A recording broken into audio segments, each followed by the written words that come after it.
Today we're going to be talking about what are my out-of-pocket costs during the home buying or home selling process, okay? So, number one, and let me jump here because I did take some notes. So, guys, I do take notes, before I hop on, but other than that, this is just kind of like a free-for-all, so, don't mind me. So, I'm going to go back and forth between buying a house and selling a house, and kind of compare and contrasting what your cost would be. And then according to where you are, you would kind of just listen out to what your cost would be. So for example, for the buyers, one of your first out-of-pocket costs for buyers is your earnest money deposit check, okay? So I call it, a lot of realtors call it a EMD check, EMD. So E is for earnest, M is for money, and D is for deposit, okay? So earnest money deposit check.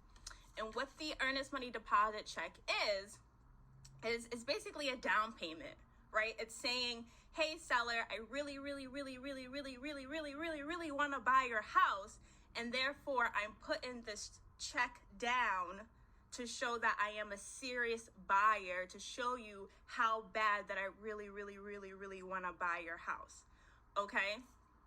Most of the time, this earnest money deposit check, EMD check, is 1% of the sale price, right? So if you're buying a house for $200,000, your earnest money deposit check would be $2,000. I don't know why I had to think about that.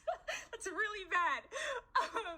But I have to say, guys, the market that we are in, depending on your situation, depending on if you're in a multiple offer situation, right? That's when there are multiple buyers fighting for the same house. You may have to increase that earnest money deposit check, right? Instead of you putting down $2,000, because that's the standard, right? Quote unquote standard. So you can kind of assume that everybody else is going to be putting down $2,000. Well, what if you can put down $3,000? What if you could put down $35,000, $5,000, $10,000, whatever the case may be? Obviously, that would show the seller that, one, you're super serious about buying this house. And two, sometimes the seller looks at it like, okay, well, if this buyer is giving me $5,000 to put down, well, that just shows me how serious they are about buying my house. And it may be less likely for them to walk away and kill the deal, right? Because sellers, they don't want you to be like, oh yeah, I'm going to buy your house. And then 2 weeks later, you're like, oh, nope, just kidding. I found another house, right? Sellers don't want that. No one wants that, right?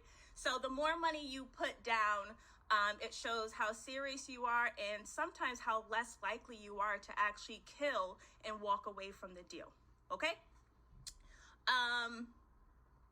The next expense for buyers is a home inspection, right? So what happens is that you find a New York State licensed home inspector, okay? Their price varies. I don't know their prices. Everyone is different, right? You might find someone for $350, you might find someone for $450, $600. I don't know, okay? And also, it all depends on what type of home or what type of inspections you are getting done, okay? If you need a structural inspection, a well inspection, a septic inspection, and a whole bunch of other inspections, then obviously that might drive your cost up, right? You might end up spending $800 as opposed to someone who just wants a structural inspection, which may be less than that, okay? So what I tell people is that for home inspectors, if you don't know anyone, I would always talk to at least 3 home inspectors, and I would just ask them a few questions, such as, how much do you cost, right? It's very important for you to know that. Now, just understand that home inspections are due at the time of the home inspection, okay? So you're either, some home inspectors want you to pay before the home inspection, but a lot of them you pay after, okay? So you go through the home inspection. When the home inspection is done and when everyone is walking away to their car, that's when you pay the home inspector, Okay, so the home inspector is due at the time of the home inspection. It's not a part of your closing costs. The seller does not cover it. That is up to the buyer. You are buying the house, and therefore you pay for your own home inspection. That is very important. Part B to home inspections is quotes. Okay, so say for example, the house that you're buying, the roof, you need a new roof, right? The roof is, I don't know, 40 years old. I don't know. In order for anything to happen, like say you're like, okay, well, this roof is 40 years old. Well, in order for me to buy this house, I want a new roof. Well, the next step will be for the buyer, not the seller. The buyer, in most cases, has to contact a roofer, right, to come out to that house, inspect the roof, and then give you a quote, okay? 9 times out of 10, the seller is not going to do it. That is not up to the seller. The buyer wants a new roof, and therefore the buyer needs to pay for a roofer to come out and tell them how much a roof would cost. Okay, and therefore, if you want to negotiate back and forth with the seller, like, hey, I got a roofer. The roofer said it's going to cost, I don't know, $10,000 to replace this roof. I want you to pay a portion of it. Then yes, you can absolutely do that. Just understand that the seller does not have to. Okay, that is huge. Inspections can be a pain in the butt. So you just got to understand what you're responsible for, what the buyer is responsible for, and what the seller is responsible for. You also have to understand that every transaction is different. So just because your parents bought a house 20 years ago and the seller paid for everything, that may not be the case for you. In your case, you may pay for everything. So you just have to keep in mind that just because your friend bought a house 6 months ago and they got a good deal and they did this and got away with this and blase, blase, blase, that may not be the case for you. And that's super important. Okay, moving on, because I can talk about that forever. Switching to my sellers, because we're talking about home inspections. Not all sellers do this. You really don't have to. It may be beneficial for you to do this, but before you put your house on the market, you may want to consider doing a pre-home inspection. Okay? Again, this is completely up to you. You are the one that is selling your house. You can have the conversation with your realtor, the do's, the don'ts, the pros and the cons of having a pre-home inspection, how to do it correctly, so that it doesn't come to bite you in the butt later on, because that definitely is possible. But with a pre-home inspection for my sellers, so basically what would happen is before you put the house on the market, you would have a licensed home inspector come to your house, okay?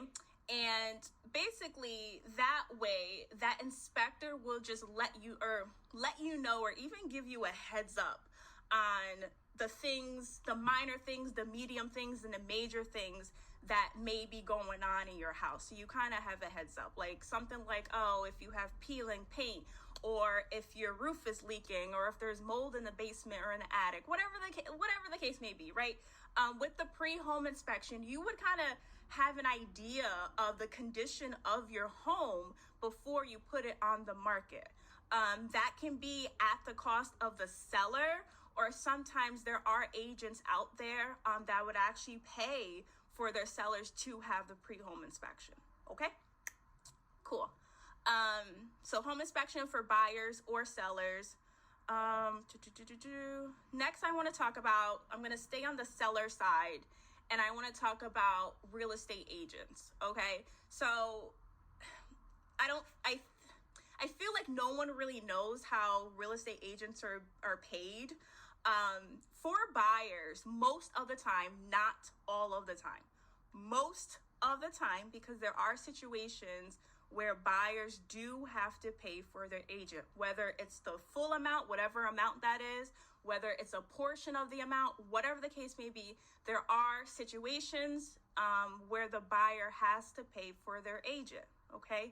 Most of the time, the seller covers the cost of their own agent and the buyer agent, okay? So sellers cover that cost not buyers most of the time. Okay, I said that very clearly. Do not mix up my words. All right, so I'm going to switch back to the buyer side after home inspections. Next, after that, if not before, sometimes can happen before, but most of the times after having a home inspection, you then have an appraisal. Okay, so your lender is going to order an appraisal. Okay, that is at the cost of the buyer. The buyer pays for the appraisal at the time the lender orders it. Okay, so if your lender calls you up today and they're like, hey, Miss Johnson, we are going to order your title, they are going to take money from you during that phone call. Okay, appraisals, I don't know. I'm not a lender. I'm pretty sure the amount varies. It could be a few $100s. Kadijah doesn't know. Okay, but yeah, so that is at the cost, the expense of the buyer. So far we have the buyer pays for the earnest money deposit check, the buyer pays for the home inspection and any quotes they may need or want, and the buyer pays for the appraisal. Okay? With the appraisal and the home inspection, and I said this a few minutes ago, there may be things that the buyer might want to negotiate based off of the home inspection and the appraisal, right? So say, for example, there's mold in the attic. Y'all gonna hear that in the background.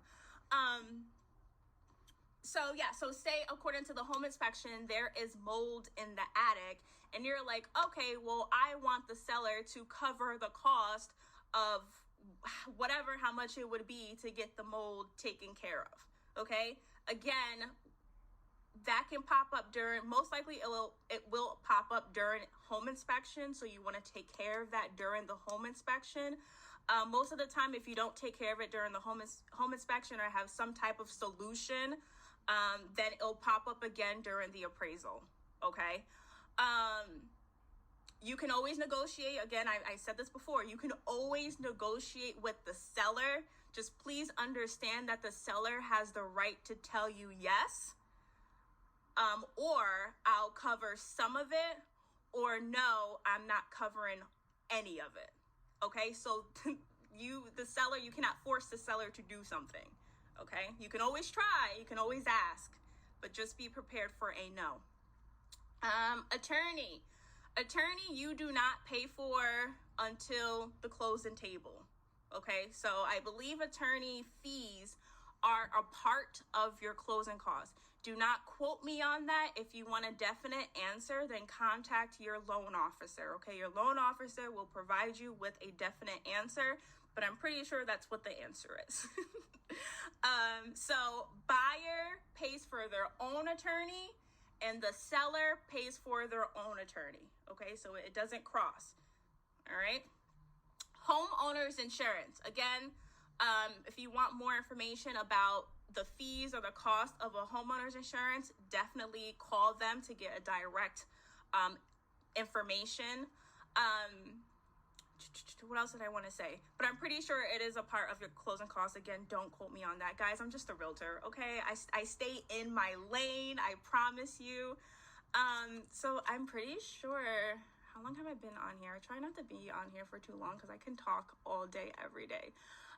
But I'm pretty sure that was it, guys. That was everything I have to say. So I'm going to recap one more time and then we're going to be done. Okay, so buyer cost during their buying process. Okay, earnest money deposit check. That's the first one. Okay, home inspection. That's the second one. And any quotes that go along with the home inspection. Okay, these go hand in hand. Sometimes you may not even need quotes. Sometimes you buy a house and the roof is good, the furnace is good, everything is good, and you could just move forward without needing quotes. Okay, that is absolutely possible, and I actually prefer transactions like that. Next is the appraisal. Okay, that is your lender thing. Your lender will contact you to order and pay for appraisal. Next is your attorney, which again, don't quote me on, but I'm pretty sure it's a part of your closing costs. Attorneys do not get paid until we are at the closing table, okay? Next is your homeowner's insurance. Again, contact them about that with your, this is what I want to say, with your homeowner's insurance. If you already have car insurance, you can absolutely wrap it up, wrap them two up together. Most of the times, like Progressive, Geico, or whoever, they will give you a discount for bundling them all up. So that's absolutely an option.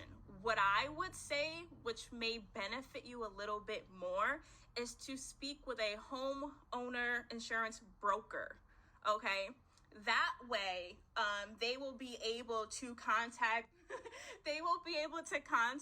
all the different homeowner insurance firms or whatever the case may be, do all the quotes, and then they come back to you and be like, hey, Miss Johnson, I already ran all the quotes. Here is the cheapest person that's giving you the lowest homeowner insurance, or whatever the case may be. So that's what I would do. I'm all about leveraging. So instead of me sitting at my desk all day, calling up all these different firms to compare and contrast quotes, I rather just hand it off to a broker and just have him do it, so that when he calls me, he just tells me the lowest quote, and then we go on from there. Okay, for my sellers is pre-home inspection. You don't have to. You really, really don't. It may benefit you. So again, talk to your realtor about it. They will be able to run the pros and cons, whether you should do it, whether you need to do it. You may not even need to do it. Your house, you may have bought it, you may have built it last year, and you just want to sell it. You know what I mean? So you may not need one. Real estate agents, that is sellers, okay? Sellers pay for the buyer, not all the time, but most of the time, the seller pays for the buyer's agents and the seller agent, okay? With home inspection and appraisal, okay? Yes, the buyer pays for the home inspection and the appraisal, but most of the time, if something comes up, like if there's mold in the attic, or if the house needs a new roof, then when it comes to negotiations, there are times where the seller is like, yes, I will help you pay for all of it, or yes, I will help you pay for some of it, or no, I won't do anything at all. It's all up to you, Mr. Buyer, okay? So that may be an expense on the seller if he do decides to help out the buyer on fixing the mold in the attic or the roof or whatever the case may be, okay? The last one on my list for sellers for expenses is their attorney, right? Again, attorneys, again, don't quote me on this, but attorneys get paid as a part of your closing costs, and they get paid at the closing table. Okay, so that's all I got, my little note card that I took, guys. That's all I have for you guys. I feel like I've been on here for 20 minutes, so I am going to go. Have a good day. If you have any questions, please do not hesitate to call me, text me, email me, Facebook message me, whatever you need. I have no problem helping anyone out for any information whatsoever. Other than that, guys, have a good day. Bye.